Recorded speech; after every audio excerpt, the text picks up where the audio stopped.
দেখে ভাববেন না পোড়া মোবিলে মাছ ভাজছি, এটা কিন্তু আসলে সরষের তেল, কিন্তু অনেক সবজি ভাজার পর তেলটা কালো হয়ে গেছে। নুন হলুদ মাখানো পমফ্রেট মাছগুলো এতে দিয়ে ভেজে নিলাম। এবার মাছগুলো তুলে নিচ্ছি।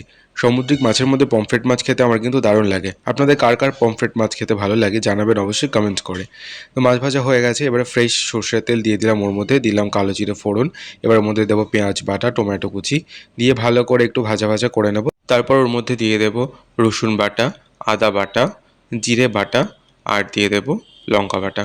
এবারে মশলাটা ভালো করে কষে নিয়ে ওর মধ্যে দিয়ে দেবো হলুদ, নুন আর দেবো চিড়ে রাখা কাঁচা লঙ্কা।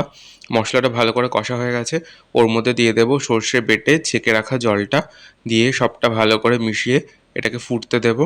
ফুটে উঠলে ওর মধ্যে এবারে পমফ্রেট মাছগুলো ছেড়ে দেবো, দিয়ে বেশ খানিকক্ষণ ফুটিয়ে নিলেই রেডি হয়ে যাবে সর্ষে পমফ্রেট। নামানোর আগে উপর থেকে ছড়িয়ে দেবো একটু সর্ষের তেল। রান্নাটা ভালো লাগলে অবশ্যই লাইক, কমেন্ট আর শেয়ার করে পাশে থাকবেন। নমস্কার।